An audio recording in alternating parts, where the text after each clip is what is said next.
Alrighty then, guys. Welcome back. Did you know there's a tool that lowers your cortisol, improves your insulin sensitivity, reduces hot flushes, helps you sleep, supports fat metabolism, boosts hormone growth, and takes 30 minutes and you can even lie down? I know, the holy grail. And most women I talk to either don't have one, are using it the wrong way, are using the wrong kind, or have no idea there's a difference between the types they are buying. Today, we're going to fix all of that, guys. This has been a much asked for podcast in the chat forum this week. Welcome to the Metabolic Alchemist. I'm Carly Gallagher, naturopath, metabolic health specialist, and the woman who believes your symptoms are data, not destiny.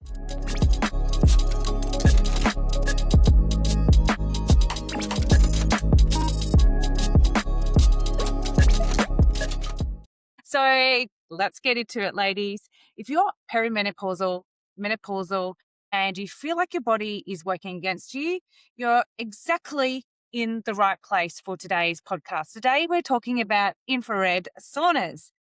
Now, I have wanted to do this episode for a while because it's cold and we start thinking about our body being cold and not being able to warm up. And for all those thyroid ladies out there, I know how your body just does never, feel warm. And as we get into winter, especially if you're in Melbourne, you'll want to be living in one of these things. And there's so much noise in this space coming out. I think everybody's really jumping on the bandwagon with this. And I love that. 10 years ago, I think it was about maybe it was 8 years ago when I had my wellness clinic in Melbourne, I had an infrared red sauna and it was kind of just evolving then. It was new. There wasn't a lot of people that had them and it's just gone gangbusters since then. And a lot of it is either oversimplified in terms of people's understanding of it or could be quite misleading. So by the end of this episode, you'll know exactly what type of sauna you want, what it does, why it matters to your specific hormonal picture, how infrared heat connects to fat loss in a way that actually makes sense for women in our midlife, what to look for if you're considering buying one in Australia, and exactly how to use it, including a few things that nobody is telling you. Let's get into it. All right. First things first, not all saunas are created equal. Traditional sauna heats the air around you, and that then heats the surface of your skin. The temperatures in a steam sauna, this is what I'm talking about, they're pretty brutal. If you have ever been to a day spa, they're basically typically sitting at around 80 to 100 degrees Celsius. So for a lot of women who are in perimenopause, that experience of going into a steam sauna at that degrees can be quite dysregulating to your nervous system. I cannot last very long in a steam sauna, maybe a few minutes before I start getting anxious. The air is hot to breathe in. Everything is really, really intense. But an infrared sauna is completely different. It heats your body directly, not the air around it. So the cabin temperature will sit at a far more tolerable degree. So it's usually around 45 to 65 degrees Celsius. But the effect on your body is actually more therapeutically significant because the heat is penetrating your tissue, not just warming your skin. So think about sitting around a campfire. On a cold night, your hands are warm, even though the air around you isn't. And that is evident because we often get moisture on our jackets around the fire, but we still will feel quite warm. That's near infrared at work. It's heating the water molecules in your body directly. The same principle is happening in a good infrared sauna. And here is where it really gets interesting for women specifically. There are 3 types of infrared light, okay? And this is where it gets kind of confusing. There's near, mid, and far. And most saunas on the market are predominantly far infrared. And far infrared is excellent. It's genuinely therapeutic. But near infrared does something quite different. And if you're not getting both, you might be leaving a little bit of benefit on the table. So here's the breakdown. Far infrared uses long wavelengths, so it penetrates deep into the body, reaching your muscles, your soft tissues, your organs, and this is like a heavy hitter for detoxification, cortisol reduction, cardiovascular support, deep sympathetic sweating that drives a lot of that metabolic benefit that we'll talk about in a moment. So this is the hot, sweaty, real deep penetrating benefit. Near infrared, so that uses shorter wavelengths, so closer to what, say, the sun would naturally emit. Nearly half of the sun's total energy output falls in a near infrared spectrum. So we are biologically wired to respond to it. We basically need sun. So all those people out there blocking with sunscreen and shirts, you need to get some near infrared. But you don't need to go into the sun now, which is amazing, right? So near infrared penetrates at a cellular level, stimulating mitochondrial function. So what does that mean? Well, it literally means that it's increasing your cell's ability to produce energy. And it drives collagen synthesis, tissue repair, skin renewal. Think all of the cosmetic things that we might want to get from this type of benefit. And it stimulates the production of something called ATP, adenosine triphosphate, which is your cell's fuel currency. So for women in midlife, where we're really struggling to get the energy up, especially cellular energy, because it declines alongside estrogen and all of our other hormones. So this is not a small thing. This is actually a great thing for us to have near infrared. What about mid infrared? So, this sits somewhere in between the two. It's particularly good for joints, muscle pain, expanding your blood vessels, improving circulation, great for injuries and inflamed areas. The gold standard is what we call full spectrum, and full spectrum gives you near, mid, and a far infrared all together. It's like the holy grail of infrared. Now, here's the practical piece. Most standard infrared saunas are primarily or exclusively far infrared. Okay, so if you want all the benefits of near infrared, so the collagen, the mitochondrial stimulation, the cellular repair, the Botox on your face, this is what you get from near infrared. You either will need to get a full spectrum sauna, or you can add a separate near infrared panel or wrap. Here's one I've brought with me for anyone who's watching, not listening. I am now showing you. So this little wrap, you put on top of your head, around your face, wrap it around your sore bits. Anything that you want to get wrapped up in near infrared, you can add it on. Okay, so there is a solution, and the wrap or the panel can be used for 15 to 20 minutes a day on top of your regular sauna sessions. The two approaches are mutually exclusive, is what I want to emphasize here. And the near panel is significantly cheaper entry point than getting a full spectrum infrared sauna. So let me talk you through what the research actually shows for women, because I think it's all in the data. And I love the data because I'm such a data nerd. And I want to be clear, some of this research is still emerging, but from when I started my infrared journey 8 or so years ago, it's really coming gangbusters. And I want to tell you which is which.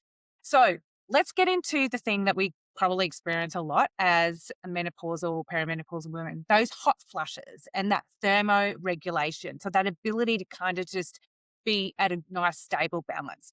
I know what you're thinking. You're thinking, I already have hot flushes. Why the hell would I go and sit in a freaking hot box? Well, here's the thing, and anyone who's already experienced infrared and how it's helped their hot flushes will like be on the wavelength with me on this. Controlled intentional heat exposure actually retrains your body to be thermoregulating. So as estrogen declines, the proteins that regulate our body temperature also decline. And you know that if you also have low thyroid function, that also impacts your thermoregulation.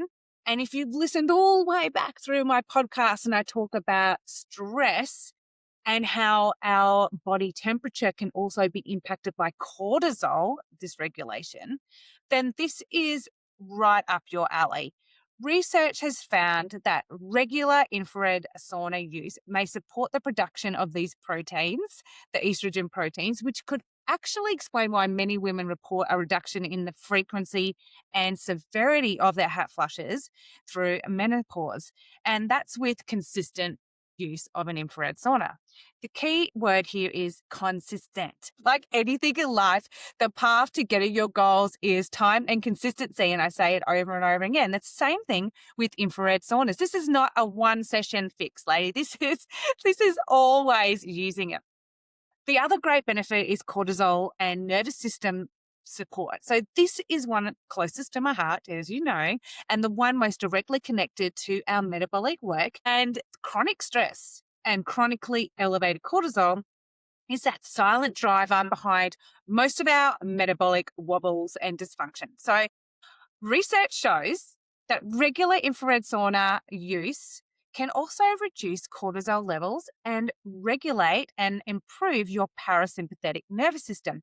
That's that rest, digest, feed, and breed state that we all want to get into. The one that I talk about with Nadi Shodhana, walking on the grass, calming your mind, doing yoga. Parasympathetic is where it all happens. A sauna can help us get into parasympathetic mode better. They also improve heart rate variability, which, as you know from my wearables podcast and the Whoop data, it's actually measurable. So your heart rate variability, which is one of the most sensitive and measurable markers of our nervous system, we actually can get real data and response from. So a sauna session isn't just a relaxation theatre, it's a measurable physiological down regulation. Well, what else do you have in that toolkit, Carly, on benefits? Well, what about the growth hormone? Here is a number that genuinely surprised me, which takes a lot. Clinical research has found that a week of regular sauna sessions can produce up to a 16-fold increase in growth hormones by day 7. So a growth hormone is critical for metabolism, muscle maintenance, body composition. It's a natural production that will decline with age. So regular sauna use is one of the few accessible ways to meaningfully stimulate it, all without pharmaceutical intervention. Hallelujah, something that doesn't require a peptide or a hormone that gets jabbed. We could just sit in a sauna. The other great benefits that I think is common with those women who find weight gain, particularly around the middle, and I talk about this as insulin sensitivity and fat metabolism, is that the emerging research shows that thermal therapy, so heat exposure, improves insulin sensitivity in a way that would mirror the effects of aerobic exercise. Dun, dun, dun. What? I can sit in a sauna and it will do the same as aerobic exercise? More on that, ladies. I will come back to this. It doesn't replace exercise, but for women with perimenopause dealing with increased insulin resistance, metabolic slowdown, and that stubborn abdominal fat, this is significant. The mechanism is heat increases blood flow. That stimulates metabolic hormones, including vasoactive intestinal polypeptides and pancreatic polypeptides. There's a peptide word again. And it helps reduce the visceral fat that drives hormonal disruption. So one recent study using a mouse model, I know I'm not comparing it to mouse ladies, but it did show promising results specifically for that postmenopausal rat in supporting insulin regulation and reducing that midsection adiposity. So more research is needed, I know. But the mechanism and the mechanics of it sounds pretty rational if you're a mouse. Now, what about sleep? A 20-minute infrared sauna, particularly in the evenings, has been shown to improve sleep quality by increasing endorphin release and lowering core body temperature. Hello, awesome. So for women who sleep poorly, and it's being systematically dismantled by night sweats, racing cortisol, this is a tool worth having in your protocol. We also Got some bone density research, ladies. This is great too. This one is less discussed, and I find it really fascinating because it's something that you wouldn't think would be a benefit. But research from the University of Geneva found that warm temperatures help directly preserve and promote bone growth and may help prevent the bone density loss associated with menopause. How fascinating. So, for women who are already managing osteoporosis or osteoporosis, who are watching their bone health markers, infrared saunas is worth adding to that conversation too. So, it's not just jumping and getting the right amount of vitamin D and K into your body and collagen, all of those things that I talked about in that calcium podcast. We can add now infrared saunas to the mix. How awesome! And then I did touch on skin and collagen with the near infrared specifically because it does help stimulate collagen synthesis, improve skin elasticity, and it does also support wound healing and tissue repair. So that's amazing for anyone who is having surgery or have had surgery and have scar tissue. This is a fantastic addition, especially when you have it in a wrap version where you can wrap it around those parts of the body. So for women who are watching their skin changes through perimenopause, the thinning, the loss, the firmness, hello, we all want to get a little lift. This one is also underrated as a benefit. You can even get face infrared masks now. So that is a bonus.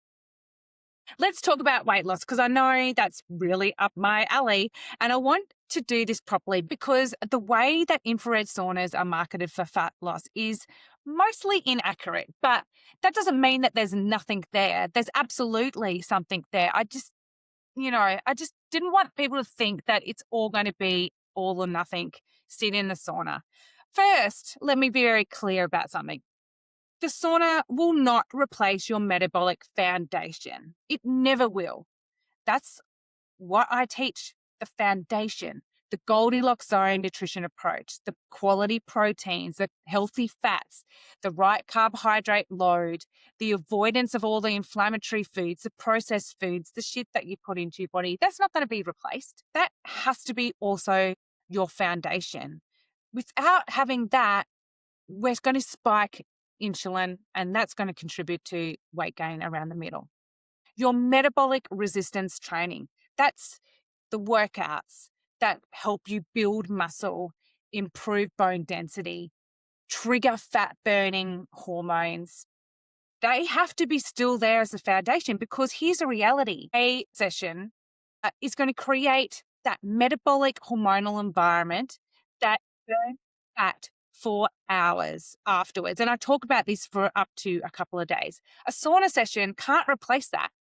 It doesn't even come close. It's only going to do its job while you're sitting in the sauna, a little bit like long duration cardio. It's the same thing. So you need to still have your metabolic foundation exercises in there, those 15-minute workouts 3 times a week, high intensity VO2 max. You know the jam. So if anyone is telling you that a sauna is a weight loss tool, I need you to hear this. It is an addition to the solid foundation, not a replacement for one. Now, where does it all genuinely fit? This is where it gets really interesting. One of my core principles, and if you've listened to my podcast for any length of time, you'll have heard me say this. The long duration cardio is not your friend for perimenopause. That 60-minute run, that hour on the stair climber or the bike, the research is very, very clear that it elevates your cortisol. It increases physiological wear and tear on all your body. Hello, injuries. And for women with an already dysregulated stress response, hello, everyone, it can basically actively worsen your problem that you're trying to solve in the first place. More stress does not fix a stress-driven metabolic problem. Here's what makes the infrared sauna genuinely interesting in the context of this. It elevates your heart rate. It creates a cardiovascular stimulus. And the research suggests that a 30-minute session can produce a heart rate elevation comparable to light to moderate cardio. And there is evidence that it drives a meaningful calorie expenditure at the same time. But this is the critical distinction. It does this without raising your cortisol like running or stair climbing. It does not damage your joints because you're basically sitting there. You can't be hurting yourself. It does not increase physiological wear and tear on any of your muscles, ligaments, and tendons. Thank God. And in fact, it actually drives repair at the same time. And abracadabra, it reduces your cortisol, it improves your sympathetic nervous system, your heart rate variability goes up, not down.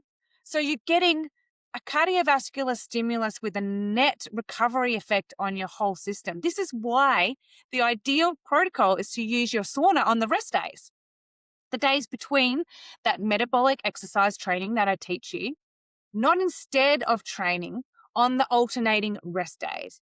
You're keeping your metabolic activity supported, your cardiovascular health, and your lowering of your cortisol, and driving cellular repair on the day you are not asking your body to work hard. That is genuinely smarter and clever. This is groundbreaking. I'm all about making everything more efficient, better for our body. Think of this way. Your resistance training that where I teach you is triggering that long-term fat burning, muscle building, that bone density, that metabolic engine. The sauna on the alternating days with your yoga is recovery, accelerated, that lets you come back to train harder the following day. Yay. And guess what? You get back more consistency because you are recovering quicker. You are building stronger. And the two work so well together, neither replaces the other. And because cortisol is the primary driver for abdominal fat accumulation and metabolic resistance in midlife women, anything that measurably and consistently lowers cortisol over time is metabolically significant, not because it burns fat directly in the session, but because it's removing one of the key hormonal blockers of your body's ability to access and use fat as fuel. Lower cortisol supports better insulin sensitivity. I say this over and over again. Better insulin sensitivity means your body can do what it's supposed to do, use fat as its primary energy source between meals. That's fat adaptation. Hello, hallelujah. The Goldilocks zone for carbohydrates that I teach is doing all of that nutritionally. Your metabolic training is doing the musculoskeletal work. The sauna is doing the hormonal stuff on your recovery days. This is the complete strategy. This is what inner alchemy is all about. But before we move on to the buyer's guide, I want to address two things that came up in my research for this episode that I think deserve airtime. First, if you've been looking at infrared saunas in Australia, you've almost certainly come across a brand called Nook. They've got, they've got an amazing product on the market. From a service and brand stability standpoint, they're generally pretty impressive. I didn't want to say I've got an endorsement from them at all, but here's something worth knowing before you buy, because Nook has made a deliberate decision to discontinue their full spectrum saunas and now exclusively offer only far infrared only. And this is their position. The position is that the full spectrum claim, near, mid, and far altogether, is largely a marketing tool, and that far infrared is where the research is most robust and most meaningful. So I don't know. I'm going to be honest with you about this. This is a legitimate position, and far infrared research is generally pretty strong, but it's also a position taken by a company that doesn't sell a full spectrum sauna anymore.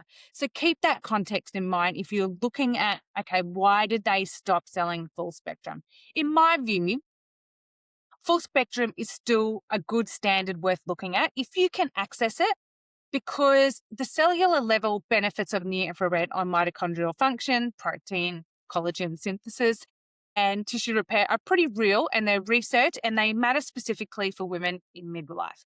But a quality far infrared sauna used consistently will still deliver the cortisol, cardiovascular, detoxification, sleep, and hormonal benefits we've covered in this episode. So Nook's far infrared saunas are excellent. In fact, I have one.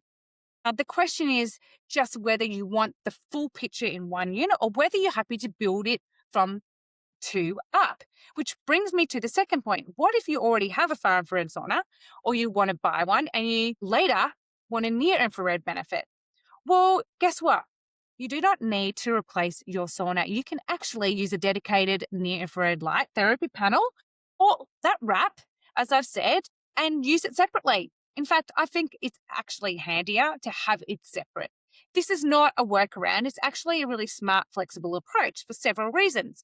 A quality near infrared panel will target specific areas of your body, your back, your joints, your face, particular areas that you want concentrated near infrared light to be placed on. You can use it when you're on the couch, in bed, while you're doing something else. But here's the point.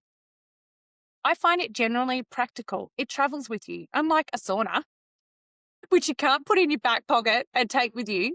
A near infrared panel or wrap goes in your handbag. Maybe not the panel, but definitely the wrap. And if you travel for work, if you're heading to a retreat, or if you're visiting family, your near infrared practice comes with you. That matters for consistency, and consistency is everything with the tools. So for what it's worth, I bought the Nook. I went with the far infrared and added a separate near infrared wrap practice on top of that, which is exactly the approach I've worked with for years. And, I use the wrap on its own, away from the sauna, on the couch, traveling, wherever, I just have it with me and I sit on it for my hamstrings that I bought it for, the tear, the hip issues that I have talked well and truly about. I wrap it around, I sit and I work with it. So that's a personal choice, not a recommendation, but basically it's up to you whether having a full spectrum in one unit is enough. But just know you're going to pay a premium for that surface.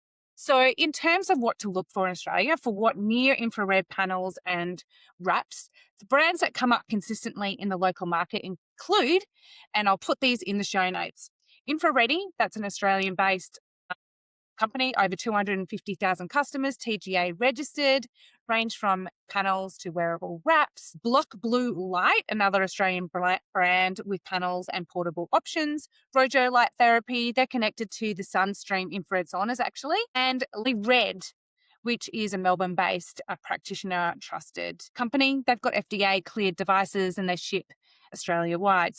For budget conscious entry, the My High also offers infrared sauna blankets that provide a full body far and near infrared experience at a fraction of the cost of what a cabin with a full spectrum would cost you.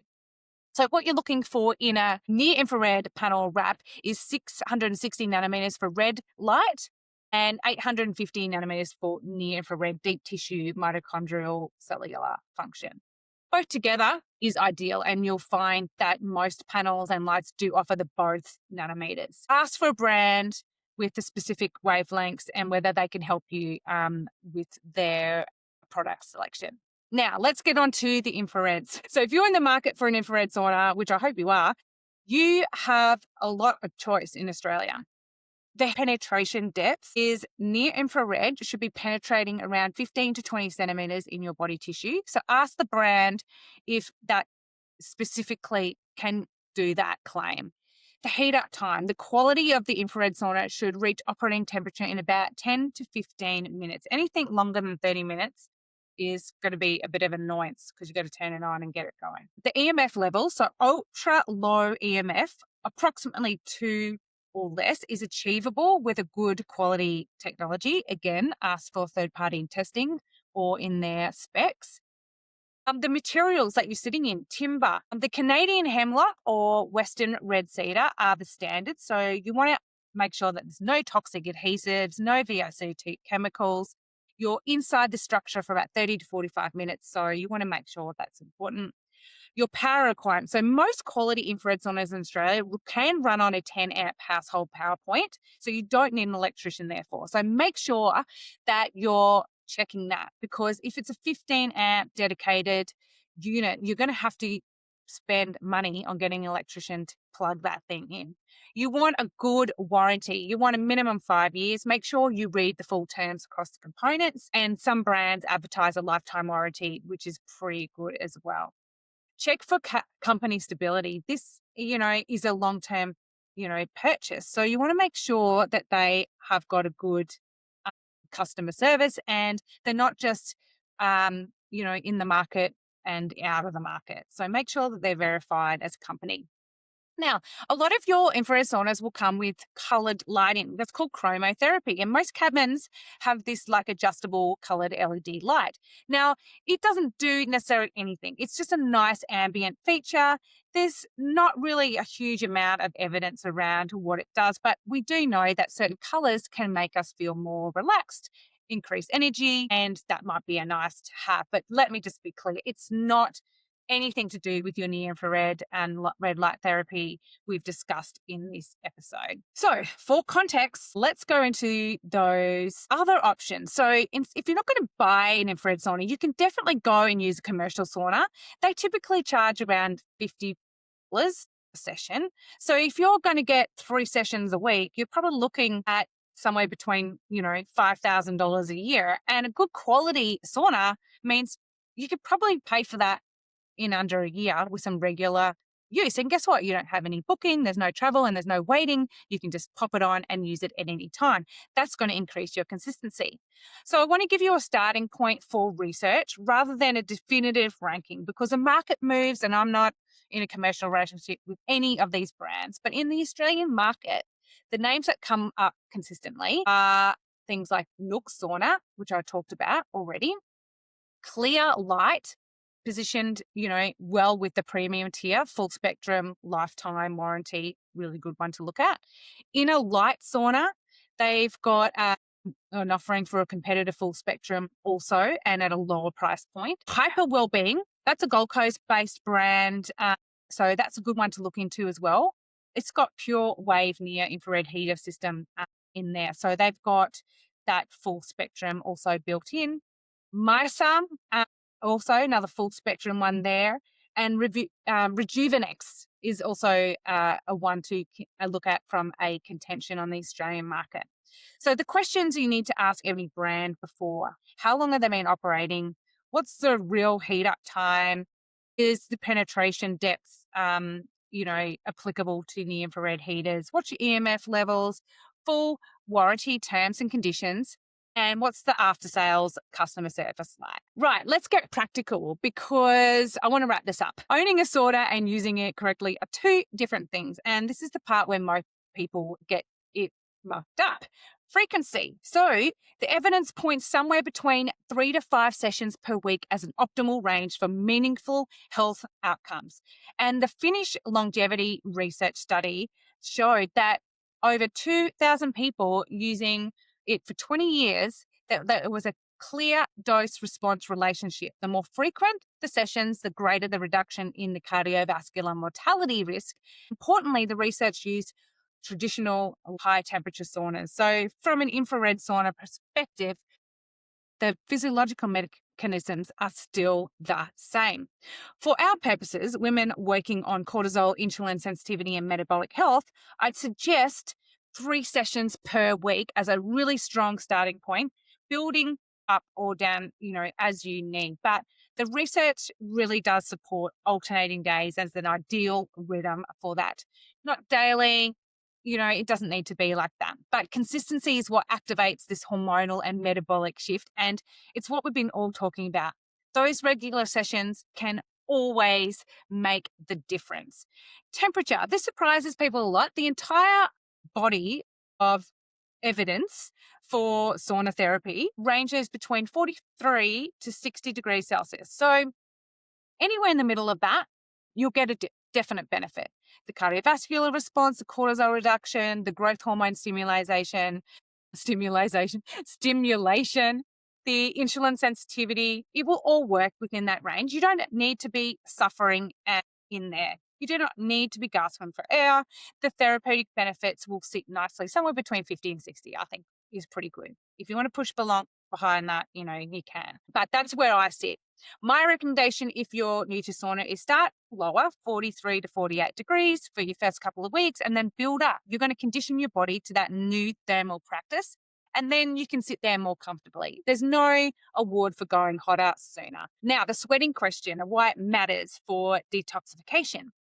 Here's something I genuinely want to spend some time on because it's one of the most under discussed aspects of sauna use, and it's especially relevant for women in midlife.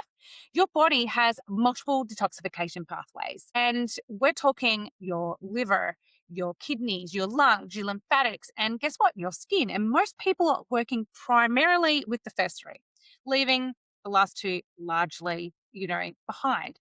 So, this is where it actually works really well. We've got the skin, your largest organ, your third kidney, as some naturopaths call it. The skin has a capacity to excrete meaningful ranges of substances like heavy metals, BPA, phthalates, from plastics, certain environmental chemicals directly through sweat. So studies have confirmed the presence of these compounds in our sweat collected through sauna sessions. So this is also another benefit that I forgot to mention before, detoxification. And we want to sweat. The reason that we want to sweat is so we can prime this as a detox organ. And the sauna doesn't necessarily start you off that way. You have to get your body conditioned to it. When you activate your skin as that third excretion pathway, you're going to take a lot of pressure off the other pathways. Now, the infrared heat also stimulates lymphatic flow. The heat causes that lymphatic vessels to expand and accelerate. So we're also promoting lymphatic detoxification as well. Now, some women, when they start using a sauna, don't sweat much at all for the first few sessions, and that's totally okay. You'll find that as you develop and prime those sweat pathways, it'll become more consistent and more sweaty. So have lots of towels with you.